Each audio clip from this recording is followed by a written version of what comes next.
vous verrez, au commencement il était, la parole c'est fait quoi? Tout ça c'est Jésus-Christ.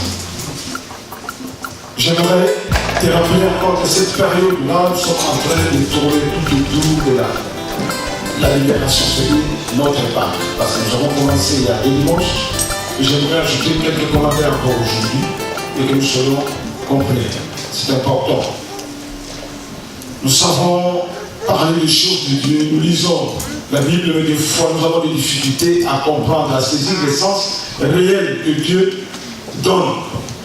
Et le chrétien ou le croyant doit connaître ce qu'on lui enseigne et ce qu'il entend et ce qu'il lit, c'est important. Tout ça c'est pour la croissance et pour la suite. Et sois attentif, lisez ou soit suivez avec beaucoup d'attention. C'est important. Le premier texte que nous avons lu dans le livre de Nombre, c'est Dieu qui parle, je le répète. Est-ce que vous me suivez? Dieu parle. Il dit ceci. Parce que vous avez mis les lunettes, c'est dit s'adresser à un peuple, les enfants d'Israël. On les a fait sortir de l'Égypte. Maintenant, ils étaient à cette destination de la terre promise. Mais ils ont rencontré beaucoup de problèmes le long de la route. D'abord, le désert en soi, c'est un problème. Le problème de manque d'eau, la nourriture et toutes ces choses. À un moment donné, ils ont murmuré. Et Dieu a parlé. Il dit, parce que vous avez murmuré, moi, je ferai les choses telles que vous-même, vous êtes en train de les souhaiter. Est-ce que vous m'avez suivi? Je ferai les choses telles que vous-même, vous êtes en train de les souhaiter. Peut-être un peu, quand vous allez penser, tu vas comprendre. Et nous avons encore lu dans le livre de Nombre. Chose étonnante. Dieu parle encore. Il a fait sortir un peuple de quelque part. Après avoir traversé la mer, qui était encore un obstacle, après avoir détruit ou soit coulé l'armée des pharaons, ils arrivent quelque part et veulent échanger. Il dit, si vous respectez mon alliance, si vous l'acceptez et vous les respectez, et si vous respectez mes commandements, vous allez m'appartenir. Est-ce que vous m'avez suivi? Amen. Imaginez tout ce trajet depuis l'Égypte, la traversée de la mer. Après, Dieu dit, mais maintenant pour m'appartenir, voilà ce que tu dois faire. C'est un peu chaud dans l'histoire. Comment expliquer ces choses? Parce que nous, aujourd'hui, nous sommes dans une marche. Nous disons que nous sommes des pèlerins et nous devons traverser les étapes pour arriver à l'éternité, c'est-à-dire dans le royaume de Dieu, pour vivre éternellement. Et les choses qui ont été citées dans le passé, nous devons les méditer comme il faut comprendre. Sinon, nous risquons un jour d'être rejetés. Pourtant, nous avons passé une partie de notre vie, ou la moitié de sa vie, dans les choses de Jésus-Christ. Après être rejeté, ça serait trop fort pour certaines personnes. Et c'est triste. Voilà pourquoi je voudrais que tu puisses comprendre. N'ayez pas cette attitude de venir, de faire passer les choses, de dire rapide, de ne pas saisir son sens, de ne pas comprendre. Il faut chercher à méditer, à approfondir la chose et que toi tu puisses connaître en vrai, quand tu pries ou quand tu chantes, quand tu te présentes enseigner, que tu comprennes pourquoi tu viens enseigner. Sinon, c'est du pasteur. Nous parlons de la Pâque. Dieu a délivré un peuple en comparaison avec ce que Jésus-Christ a fait sur la croix. Christ aussi a délivré non pas seulement le peuple d'Israël, mais le même de la Sainte Seine. On se connaît ces choses-là uniquement pour nous arracher de la main éternelle aux joies du diable et que nous puissions bénéficier de la vie éternelle et nous puissions bénéficier des jardins qui étaient abandonnés par Adam et Ève. Chaque personne souhaite vivre éternellement. S'il y a un problème qui embête ou qui tourmente les riches, s'ils pensent qu'un jour ils vont quitter ce monde et se posent des questions à qui je vais les aider, la richesse, ça c'est un grand souci. S'ils pensent à ça, ils sont découragés. C'est-à-dire, même eux, même ceux qui ne connaissent pas Dieu, même ceux qui refusent de suivre Jésus-Christ, ils veulent bien vivre éternellement. Mais l'éternité est entre les mains de Dieu. L'éternité est entre les mains de Jésus-Christ. Personne ne peut l'acquérir avec l'argent, ou son intelligence, ou ses avoirs, ou par ses relations, ou les rangs sociaux. C'est impossible. Ce n'est que par la voie ou par le chemin qui est le même, Jésus-Christ. Sinon, il n'y a pas d'éternité. Voilà pourquoi tu t'efforces. Voilà pourquoi tu es là. Voilà pourquoi il t'a choisi. Par cette voie de Jésus que tu puisses obtenir l'éternité. Ça, c'est important. Vous savez que la chose de Dieu ne s'arrête pas le jour où nous avons reçu notre baptême d'eau, par exemple. Il y a une suite. Tu dois faire une suite. Mais ce que je vais parler aujourd'hui, c'est la langue, c'est les paroles que nous prononçons, que nous déclarons, qui sont des fois fouillis de certaines choses qui nous en disent. Vous savez qu'il est écrit, c'est Jésus-Christ qui dit, ce n'est pas ce qui entre, mais c'est ce qui sort. S'il y a un terme que nous allons donner, c'est-à-dire poursuivre sa libération. Il faut poursuivre la libération.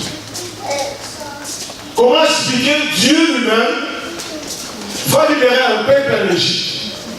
Ils sont sortis avec des cris de joie, avec des chants, avec beaucoup de reconnaissance. Depuis l'Égypte, jusqu'après avoir traversé la mer, c'est-à-dire il y a un morceau, il y a une distance, je ne sais pas de combien de kilomètres, mais du moins il y a une distance. Donc ils venaient avec l'espérance que nous sommes sauvés, maintenant tout est fini. Juste après la traversée, ils ont vu comment Dieu a coulé l'armée de Pharaon. Et Dieu se présente encore, il dit voilà, maintenant je voudrais vous dire, si vous voulez m'appartenir, il faut une alliance. Et l'alliance de Dieu, c'est toujours éternel. Vous savez que le mot alliance dans la Bible, c'est toujours éternel. Nous ne pouvons pas l'écarter. C'est-à-dire quand Dieu parle de l'alliance, ce n'est pas un contrat, ce n'est pas un arrangement, mais c'est quelque chose qui doit durer pour toujours. Le mot alliance n'a pas de durée. Nous utilisons le mot alliance dans le monde selon les hommes. Si ça marche, on continue. Si ça ne marche pas, ça va s'arrêter. Surtout dans les mariages. Mais devant Dieu, ce n'est pas le cas. Devant Dieu, l'alliance signifie c'est fini. Nous demeurons pour toujours, jusqu'à la fin. Et c'est ça la vraie signification de l'alliance. Ce n'est pas comme nous. Il dit il nous faut une alliance. C'est-à-dire vous allez m'appartenir toute la vie. Si nous allons vous entendre que vous allez demeurer et rester mon peuple toute la vie, eh bien c'est bon. Sinon je vais le dire. En quelque sorte, Dieu voulait leur dire, sinon je vais me retirer et vous laisser dans le désert. Pendant qu'il les a sortis, ils ont abandonné leurs champs, leurs maisons. Maintenant, ils sont dans une situation vraiment critique. Parce qu'il y a l'ennemi qui t'attend. Et celui qui vous a amené dans le désert, il vous dit, il faut l'alliance. Donc on est devant un fait que nous devons réaliser, comprendre. Sinon, mais ils étaient obligés d'accepter l'alliance de Dieu. Et c'est là où Dieu dit, si vous acceptez mon alliance, je ferai de vous, où vous êtes, une famille, un royaume de sacrificateurs. Et l'alliance n'était rien d'autre, les lois de Dieu que nous connaissons comme il les a données. Ils sont partis. Mais moi, j'aimerais parler de murmure. Ça, c'était pour nous introduire un peu à comprendre. C'est dans le livre de Nombres que Dieu lui-même dit, j'ai entendu vos murmures, parce que vous avez murmuré. Moi, je ne ferai rien d'autre. Je ferai tel que vous-même, vous l'avez décidé. C'est-à-dire la sortie de l'Égypte. Et pourtant, Dieu lui-même, quand il avait annoncé la terre promise, le Canaan, il avait annoncé de bonnes choses. Les lieux où l'endroit où coule le lait et le miel, vous seriez libres. Tout ce qui était problème, obstacle, épreuve, je ne sais quoi, n'était pas annoncé. Je ne sais pas si tu as encore eu le temps de méditer pourquoi on appelle Dieu, pourquoi on dit de Dieu qu'il est l'alpha et l'oméga. L'alpha, c'est le début, n'est-ce pas? L'oméga, c'est... Nous chantons, beaucoup chantent l'alpha, l'oméga. qui est l'alpha et l'oméga. Mais c'est tout un enseignement. Tu dois comprendre pourquoi Dieu est l'alpha. Il est l'alpha comment? Il annonce une chose, il y a un point qui est l'Égypte. Il y a encore un autre point qui est la terre promise. Donc leur alpha était l'Égypte et la terre promise était l'oméga. Mais les choses qui vont se couler au milieu, Dieu ne l'annonce pas. Les obstacles, les difficultés, Dieu n'annonce pas. Les géants qui sont rencontrés même dans la terre promise, Dieu n'a pas annoncé. Donc le début et la fin, c'est lui. Quand Dieu est réellement l'alpha et l'oméga de ta vie, tu ne vas pas m'ignorer. Mais nous ne savons pas que Dieu est l'alpha et l'oméga de la vie. C'est pour cela, dans cette ignorance, tout ce qui nous arrive, c'est des problèmes, c'est des difficultés. Et surtout qu'ils ne voient pas ces choses-là. La grande difficulté, les enfants de Dieu, ils ne voient pas ces choses. Ce sont des choses invisibles. Moi, je ne sais pas qu'est-ce qui va m'arriver dans 2 ans, dans 3 ans, dans 4 ans. Mais Dieu le sait. Il m'a fait une promesse. Voilà ce qui arrivera pour vous qui ont accepté Jésus-Christ. Voilà ce que je ferai. J'ai une promesse. Mais le nom du parcours ou du trajet que je vais faire, je ne sais pas. C'est un problème difficile à résoudre et que Dieu a intervenu. Que vous savez que vous portez en vous. J'ai toujours dit que le témoignage d'un enfant de Dieu doit être une sorte de tremplin, c'est-à-dire quelque chose qui doit commencer à propulser sa foi. Est-ce que vous me comprenez? Nous lisons dans la Bible, quand David avait attaqué Goliath, quand David avait vu Goliath, la taille de Goliath, les armes qu'il portait, il s'est regardé, lui, il ne peut pas porter ce genre d'armes. Jamais il avait déjà combattu un homme de cette taille-là. Jamais il savait comment manipuler l'épée. David a pensé à quelque chose. Il s'est souvenu de choses que Dieu avait fait dans le passé. Vous connaissez ces choses-là? Dieu avait fait quoi? Il avait protégé dans la gueule de qui? De lion. Il s'est dit, c'est Dieu qui m'avait protégé quand moi j'arrachais les brebis entre les griffes des lions. Je suis sûr qu'il va encore me protéger maintenant pour attaquer Goliath. Il a donné la force. Si toi tu as un témoignage et que tu trouves que réellement c'était la main de Dieu, ça c'est quelque chose qui doit t'aider pour monter dans la foi, c'est-à-dire pour grandir. À chaque fois que tu vas rencontrer un obstacle, tu dois penser à cette chose-là, ou à ces choses, s'il y en a plusieurs. Et c'est ça qui te donnera la force de dire, c'est Dieu là qui a fait, il y a des années, ou il y a des mois, fera encore aujourd'hui, comme David. Et qui affronte la situation. Mais ce n'est pas le cas très souvent. Nous, c'est beaucoup plus de mille. On oublie qu'on a un Dieu puissant. Il a déjà réalisé des choses. Et là, tu dis, bon, ce n'est pas possible. Mais qu'est-ce qui fait que les enfants d'Israël ont vu la main de Dieu séparer les jours? Depuis qu'ils sont nés, personne n'a déjà entendu une histoire pareille. C'était l'unique. Et après cette histoire, il y en a plus d'autres. Avant, il n'y en avait pas. Donc c'était l'unique. Du fait qu'eux, ils n'ont jamais vu, par exemple, de l'eau sortir d'une pierre, malgré les miracles de la main, ils ne pouvaient pas boire. Est-ce que vous me suivez? Amen. Pierre était présent. Jésus-Christ a ressuscité les personnes, Pierre était là. Jésus-Christ a donné la nourriture, Pierre était là. Mais le jour où Jésus-Christ a marché sur les eaux, c'est devenu un problème. Pourquoi un problème? Parce que Pierre n'a jamais vu quelqu'un marcher sur les eaux. Mais au lieu de se souvenir que cela est possible, si cet homme a ressuscité les morts, il peut aussi marcher sur les eaux. Mais comme lui n'a jamais vécu ces choses-là, il n'a jamais vu ça, il a mis les doutes. Et toi, c'est pareil. Chaque personne, son cas est particulier. C'est-à-dire, il y a des choses qui peuvent arriver dans la vie, qui te disent, mais ça, je ne sais pas si avec la prière, je vais m'en sortir. Pierre, s'il avait vu Jésus-Christ pour la deuxième fois marcher sur les eaux, il n'allait pas avoir de doute parce qu'il a déjà vu la chose. Tout miracle qui n'était pas encore vu par les apôtres, ils avaient des doutes. Celui qui a ressuscité les morts ne pouvait pas donner la vie à un enfant malade. Et pourtant, ils avaient des éléments qui devaient les aider. Tout est possible à Dieu. Même si je n'ai jamais vu ou entendu, je sais tout simplement qu'il est celui qui crée là où il y a le vide. Il peut créer des choses que toi tu ne peux pas imaginer et tu ne peux pas comprendre. Mais ça nous échappe. Ça nous échappe beaucoup à comprendre que malgré mon cas, malgré ma situation, même si en France, jamais quelqu'un a déjà opéré ce genre de choses, ça n'arrivera pas. Tout est possible à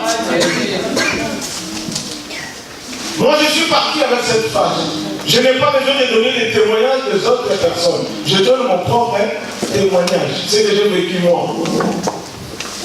J'ai réussi une maison d'HLM ici en France sans papier. Est-ce que tu me crois? Mais c'est possible en France, non? Moi, je l'ai reçu. Vous aussi. Bravo Seigneur. Le passeport congolais.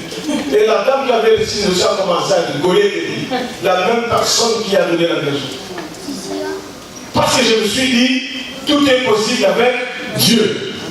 Ce qu'il a fait dans le passé, il le fera encore aujourd'hui. Et c'est passé. Il faut aller avec cette ligne-là. Sinon, tu seras dans les milieux. Écoutez, pourquoi écoutez la phrase. Je ne sais pas si vous m'avez suivi. Dieu dit ceci. Parce que tu as milieu. Moi, je ferai tel que toi-même tu veux que ça soit.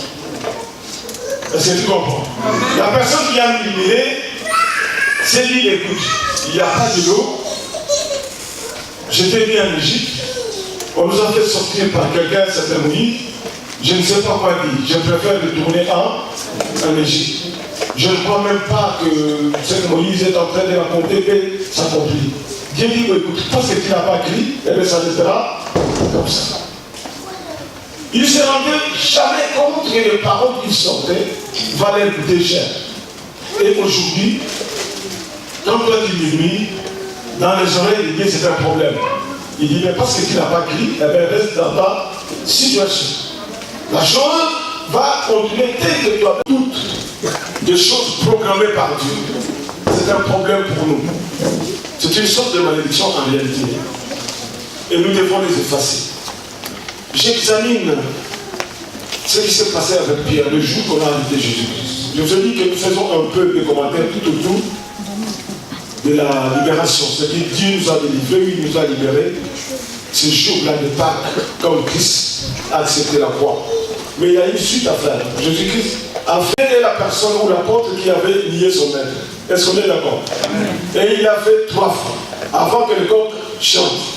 Tu as déjà lu les textes? Qui ont déjà lu les textes d'histoire de Pierre qui a lié Jésus-Christ? Pierre a lié Jésus-Christ 3 fois avant que le coq chante. Il a dit, je ne le connais pas, je ne vais pas entendre ces choses que vous me racontez, je ne l'ai jamais vu. Pendant combien de fois? 3 fois. Mais le Seigneur sait que les déclarations de Pierre lui coûteront cher. Quand il est ressuscité, on ne lui a pas raconté par quelqu'un d'autre. La première personne qu'il a interpellée, c'était Pierre. Combien de fois Jésus-Christ a demandé à Pierre? Même dit. Combien de fois? 3 fois. 3 fois. Pourquoi 3 fois? Il a nié 3 fois. Pourquoi 3 fois? Il a nié 3 fois. Et on lui pose la question aussi 3 fois. Donc la malédiction devait être annulée par ses propres paroles encore 3 fois dessus. Même s'il devait répéter oui je t'aime. Là où il a dit je t'aime pas, ici je t'aime 3 fois. Et le Seigneur l'a aidé pour annuler la chose. On ne se rend pas compte. Vous savez que nous sommes dans cette situation, dans cette température de sous-estimation. C'est-à-dire, tu te dis, qui suis-je moi? étranger dans un pays étranger, un noir, une négresse, qui te sous-estime. Dans les choses de Dieu, ce n'est pas le cas. Est-ce que vous me suivez? Ce que vous regardez dehors, c'est l'enveloppe. L'enveloppe que vous regardez dehors, noir, blanc, et comme ça, telle forme, grand, petit, c'est l'enveloppe. Mais ce qu'il y a à l'intérieur, c'est autre chose. Est-ce que vous comprenez? Dieu, c'est comme ça. Dieu ne juge pas les gens par rapport à ce qu'ils sont sur la terre. Des rangs sociaux, la pauvreté ou la richesse, des ceci, des malades. Non, Dieu ne juge pas comme ça. Dieu ne regarde pas en nous des capacités que nous avons sur la terre. Est-ce que vous me suivez? Le caractère qui est en toi. C'est ça qui l'intéresse. Tu peux être petit ou grand, mais si tu as des caractères qui viennent de lui, c'est bon. Est-ce que vous me suivez? Amen. Peu importe la considération que le monde ou la société te donne, mais le caractère qui est en toi l'intéresse.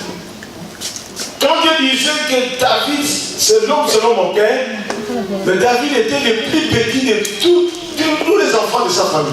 Si vous lisez la Bible, il était de petite taille. Est-ce que vous avez déjà dit? Physiquement parlant comme ça, David ne faisait pas le poids parmi les autres. Et d'ailleurs, même le prophète Samuel lui-même était incapable de choisir la personne que Dieu avait indiquée. Parce qu'il regardait l'extérieur en fait. Et pourtant, la chose de Dieu était dans celui qui était physiquement négligé. Les qualités, les caractères en nous, c'est ça qui attire le regard de Dieu. Tes paroles pèsent dans le monde. Est-ce que tu le savais? Tes paroles pèsent beaucoup. Il ne faut pas dire, s'il faut parler de la terre n'importe quoi. Tes paroles pèsent. Pierre ne pouvait pas comprendre que Dieu a mis une grande richesse en lui. Qu'il a déclaré des choses qui devaient lui coûter cher. Et Jésus-Christ est venu pour l'aider. 3 fois de suite. J'ai examiné le texte. 3 fois qu'il a nié. 3 fois qu'on lui pose la question. Plus tard, je découvre, toujours dans les Écritures, que c'était pour annuler les 3 déclarations qu'il est condamné. Et quand tu pries, il y a des choses que tu as dit, surtout les parents. Il y a des choses que vous avez prononcées, que vous devez annuler. Je ne sais pas combien de fois. Si c'est 20 fois, tu dois les annuler. C'est important. Nous, en tant qu'humains, on ne connaît pas la valeur de la parole. C'est-à-dire que ça dépend des choses que toi dis, tu déclares, que tu sors. C'est pour cela que la Bible nous encourage de bénir beaucoup au lieu de maudire. Jamais un homme qui n'a pas l'expérience des choses d'une façon palpable, il est dans la raison, c'est-à-dire il ne sait pas trop bien, et si c'est vrai, puisse réaliser que la langue ou les paroles qui sortent jouent un rôle. On ne se rend pas compte. Nous sommes élevés dans cette tradition de parler beaucoup, de dire ce que nous voulons, de rigoler. Nous sommes restés dans ça. Et pourtant, ça joue dans le monde spirituel sans se rendre compte. À aucun moment, Pierre allait réaliser qu'il avait fait une déclaration terrible dans sa vie, qui allait le condamner toute la vie. Continuer même le ministère, continuer à vivre avec les apôtres. Il n'allait pas réaliser. Christ lui a appelé l'attention. Et Christ ne lui dit pas, voilà, corrige-toi. Il lui fait répéter ce qui est bien. C'est-à-dire, à la place de nier, il fallait qu'il puisse accomplir l'amour, ou soit déclarer l'amour qu'il avait avec son Seigneur. Lui, il avait déclaré autre chose. Quand il a déclaré, le Seigneur a amené autre chose. C'est important. Nous traversons beaucoup d'épreuves dans la vie. Chaque personne avec ses soucis. Nous traversons beaucoup de situations de tribulation. Certains croient qu'eux, ils souffrent plus que les autres. Mais parce que tu n'es pas dans le cas, tu n'es pas dans son cas. Vous savez que certaines personnes croient que lui souffre plus que les autres. Mais allez vérifier sur les autres. Tu diras peut-être moi c'est encore mieux que lui. Parce que tu n'es pas dans le cas. Toutes ces choses-là, ou cette vie de tribulation, ou des épreuves, ou des problèmes, n'annuleront jamais les promesses de Dieu. Amen. Comme Israël. Ils ont souffert dans le désert. Mais cela n'a pas annulé ce que Dieu a annoncé. Que vous allez hériter, Mais nous voulons le présent, nous voulons de tout de suite, nous voulons de permanence. Mais Dieu ne fonctionne pas comme ça. Alors cette distance-là fait qu'aujourd'hui, nous avons du mal à avancer. Et Dieu récupère ce que nous déclarons, il nous laisse dans notre situation, et beaucoup ne se retrouvent pas. Tu veux amener ta libération, c'est-à-dire cette part-là, la vraie libération que tu as en toi, tu veux l'amener au bout. Attention, comptez beaucoup plus sur les promesses de Dieu. Tu dois t'appuyer toujours dans ton passé, les témoignages que tu as dans le passé, tu dois te servir dans le présent pour avancer dans la foi. Souvenez-vous, ou souviens-toi de ces choses-là. Tu as un petit rien qui peut t'aider. D'autres, ils ont connu des grandes choses, mais ils les gardent pour eux-mêmes. Mais Dieu a intervenu aussi pour donner l'ingrédient.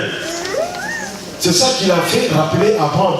Il a fait rappeler à beaucoup de serviteurs que nous disons, des grands dans la Bible. Souviens-toi, quand tu étais ici, souviens-toi, pour t'aider encore aujourd'hui. Et David, pour attaquer Goliath, il s'est souvenu, il s'est dit, bon, écoute, je crois que cet homme-là, qui avait la puissance, le pouvoir de me protéger devant le lion, va me protéger devant cet homme. Et c'est ce qui s'est passé. Sinon, il allait trembloter, parce que le roi lui-même avait peur, le soldat avait peur, et toi maintenant, tu n'as pas des armes, tu veux attaquer quelqu'un, c'est impossible. C'est le témoignage du passé qui l'a aidé. Est-ce que tu as compris quelque chose? Amen. Je voulais que tu sois bref. Tu dois faire la suite de ta libération. Ne t'arrête pas seulement à des choses que tu es en train de vivre. Parce que nous, c'est le présent. Ce que tu vis maintenant, peut-être ce n'est pas la bénédiction, peut-être c'est la souffrance, tu te poses des questions. Nous, c'est toujours le présent. Le passé doit te servir. Et le futur appartient à qui? Le futur appartient à Dieu. Le passé, c'est un tremplin pour moi, pour sauter, pour grandir. C'est comme ça que tu dois avancer. Sinon, tu vas commencer à te poser des questions année après année. Pourquoi moi? Pourquoi? Et surtout que ne soyez pas auteur ou soit provocateur toi-même de tes propres problèmes. Si tu sais que ce n'est pas toi l'auteur, ne t'en fais pas. La main de Dieu est toujours là. La personne qui chante que son silence n'est pas son absence a raison. Est-ce que vous me suivez? Le silence de Dieu ne signifie pas son absence. Il a raison, la personne qui chante. Même s'il ne dit rien, je sais qu'il est là. Il a prévu un temps pour intervenir. Il a prévu un temps pour accomplir. Donc c'est lui qui commence, c'est encore lui qui va finir. Il est à la fin là. Et le millier est surveillé par lui-même. Depuis les A jusqu'à O. L'alpha, l'oméga, il surveille toutes ces choses-là. Ayez encore cette foi d'accomplir.